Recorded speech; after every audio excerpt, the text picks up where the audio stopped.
सुधार्णव देवचंद्र प्रभपुषात् ज्ञानरत्नाकर श्रियं सत्सय्यं पयपूर पवित्र त्रिजगत्रयं शांतिनाथ नमस्यामि विश्वविघ्नौघ शांतये श्रियं सर्वकल्याणं कुमुदाकर चंद्रमा देव श्रीवर्धमानाक्य क्रिया भोव्याभिनंदितां।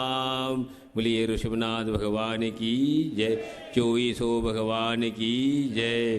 बोलिए पंच कल्याण महामहोत्सव की जय। बोलिए आचार्य गुरु विद्यासागर जी महाराज की जय।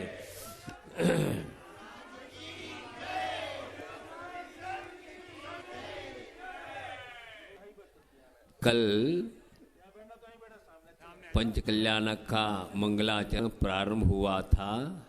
आज पंच कल्याण का प्रथम दिन है। पहले से आकर बैठो। सभा यह अयोध्यापुरी, आप लोग यहाँ बैठे हैं और यहाँ धर्म की वर्षा हो रही है, होगी।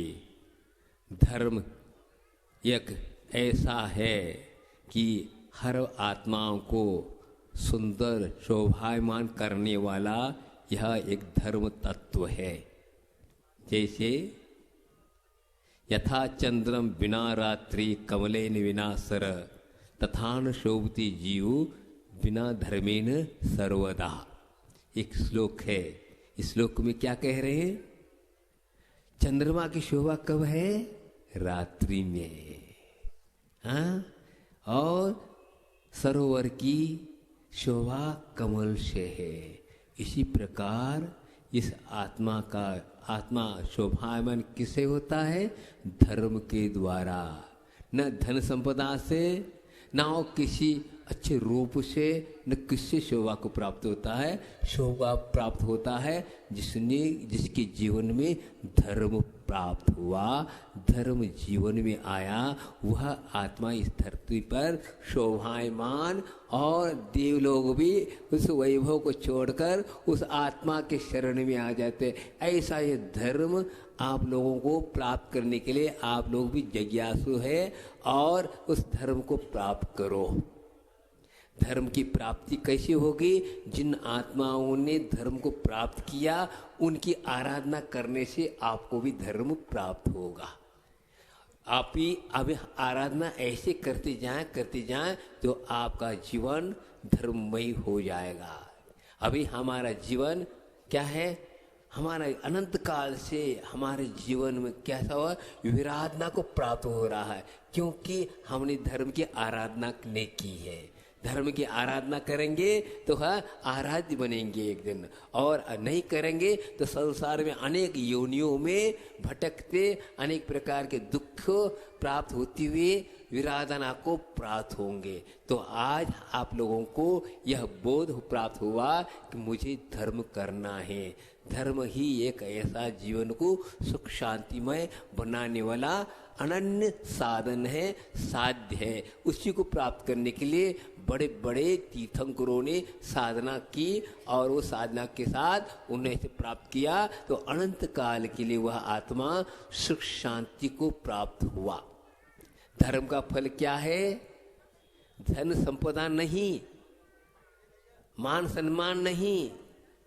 धर्म का फल है शांति, हाँ, ज्ञान, हाँ, पवित्रता।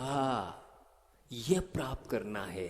अनादिकाल से हमारे जीवन में क्या हुआ है? अपवित्रता आई ही है।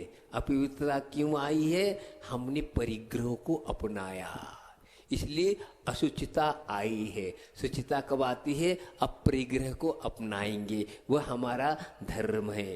अज्ञान के कारण तिमिर अगर अंधकार छाया हुआ है, इसलिए वह प्रकाश हमें प्राप्त नहीं है। जब हमारे जीवन में धर्म आता है तो प्रकाशमय हो जाता है, और ऐसे प्रकाश होता है तीन लोक ही जिसमें झलकने लगता है, पूर्ण आपको प्राप्त होगा। ऐसी शक्ति आप में है, लेकिन वह शक्ति को उद्घाटित करना है।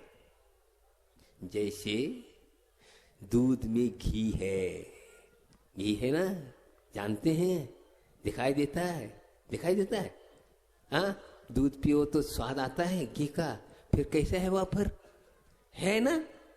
वो उसकी प्रक्रिया है, उसको आप करेंगे तो अवश्य क्या होता है, दूध में से एक बार घी निकला, फिर कभी वह घी दूध नहीं बनता। बनता है? नहीं बनता है? नहीं बनता है, बनता है। इसी को कहते हैं अनेकांत धर्मों में। लेकिन किसमें होता है ये बताऊंगा आपको। लेकिन इसी प्रकार आप संयम के द्वारा और धर्म के द्वारा एक बार आत्मा शरीर से भिन्न हो गया, जैसे दूध से घी भिन्न होने के बाद फिर दूध नहीं बनता है। लेकिन इसी प्रकार ये शरीर में भी आत्मा है, वो घी की भांति है, और उसको हम इस प्रकार संयम और तप के द्वारा अंगीकार करेंगे तो वह एक बार आत्मा भिन्न हो गया, शुद्ध हो गया, तो कभी भी यह शरीर में अटकेगा नहीं, 84 योनि में जन्म को प्राप्त नहीं होगा, दुख को प्राप्त नहीं होगा। ऐसी प्रक्रिया है। लेकिन आपको मैं बताया ना, दूध में से घी निकलने के बाद भी दूध बनता है। ये कमी है, पुद्गल की है, ये आत्मा की नहीं। आत्मा चैतन्य पिंड जीवात्मा, यह कमी है कि एक बार आत्मा शुद्ध आत्मा बन गया तो वह कभी नहीं प्राप्त होता। यह जैन सिद्धांत कहता है ऐसा नहीं एक बार हो गया तो पुनः दूध में आ जाए, दूध बन जाए, घी दूध बन जाए, बनता है। एक बार की बात है, हम लोगों के जीवन में घटना घटी थी। अच्छा, चर्चा चल रही थी कि चर्चा ये में ये तो कहा शुद्धों में भी क्या है, अशुद्ध वैभाविक शक्ति है। एक महाराज ने कहा क्या, अशुद्धात्मा में भी अशुद्ध शक्ति वैभाविक शक्ति है। जैसे अभी आप लोगों में क्या है, शुद्ध बनने की शक्ति है, लेकिन अभी अभिव्यक्ति क्या है, अशुद्ध की है। जैसे दूध में घी की शक्ति है लेकिन दिखाई नहीं रहा है, और अभिव्यक्ति क्या है, अशुद्ध की, दूध की है। इसी प्रकार हम आप लोगों में क्या है, वर्तमान में अशुद्ध की शक्ति है, अभिव्यक्ति है। अर्थात हम लोग संसारी प्राणी कहलाते हैं अशुद्धि होने के कारण, व्यवहार के ना। लेकिन जब शुद्ध हो जाए, शुद्ध होने की शक्ति है। शक्ति किस रूप में है, घी बनने की जिस प्रकार शक्ति है दूध में, उसी प्रकार हमारे में क्या है, शुद्ध बनने की, शुद्ध आत्म प्राप्त करने की शक्ति है। लेकिन ये शक्ति कभी खत्म नहीं होती। एक व्यक्ति, एक व्यक्त होता है, एक अव्यक्त होता है। जैसे तप गया, जल तप गया, जल का स्वभाव क्या है, शीतल है, हाँ, लेकिन अग्नि के कारण वह क्या हुआ, गर्म हो गया। लेकिन उसमें शक्ति किस रूप में है, शीतलता का है।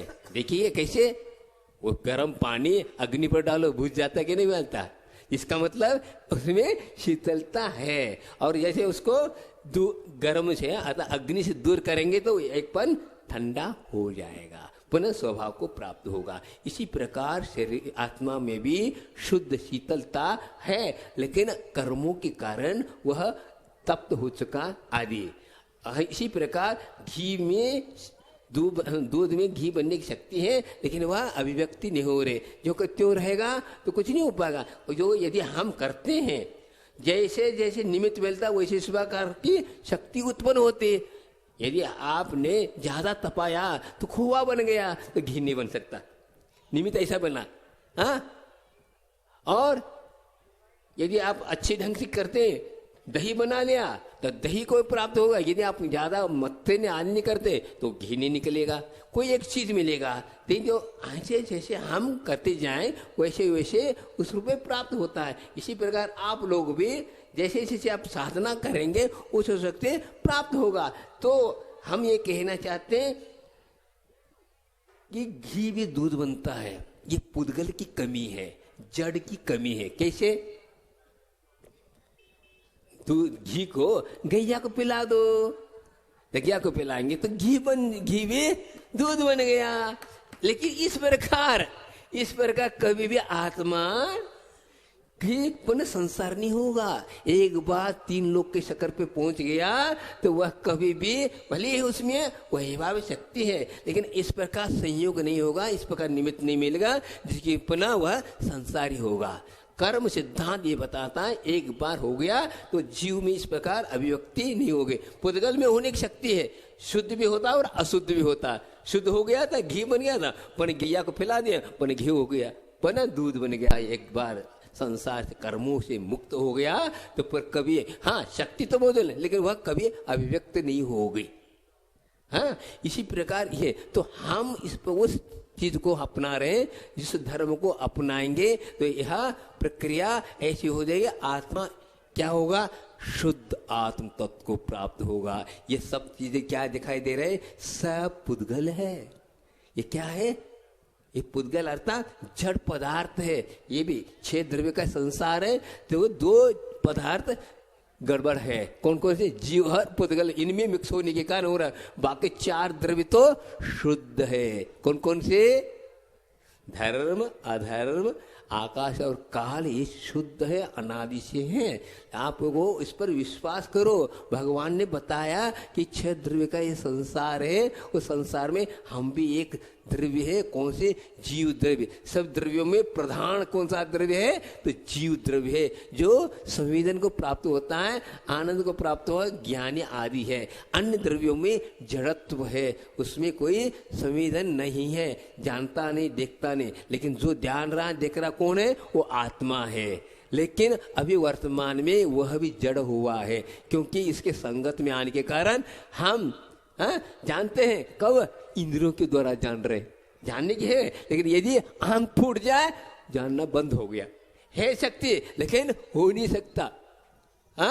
बल्ब फ्यूज हो गया, कितनी भी जल बल्ब, करंट आ भी जाए तो जलता नहीं। इसी प्रकार ये हो गया, तो हमारे व्यक्ति के पराधीन नहीं, स्वाधीन होगा। उसको कभी आप ये नहीं कर सकते। ऐसा यह धर्म हमें प्राप्त हुआ, उस धर्म को हम अंगीकार करते हैं, हमारे अंदर की शक्ति अभिव्यक्ति होती है। इसलिए हमें ऐसी शक्ति, वर्तमान में आप मुनि नहीं बन पा रहे, त्यागी व्रती नहीं बन पा रहे, कोई बात नहीं। लेकिन आप लोग प्रतिदिन एक कम से कम आधा घंटा बैठ कर भगवान के पास उनकी आराधना करते हैं, भक्ति करते हैं, तो क्या होगा, वह शक्ति आपको प्राप्त होगी। तो एक दिन आप भी मुनि बन जाएंगे और क्या हो जाएंगे, वह तत्व को प्राप्त कर लेंगे।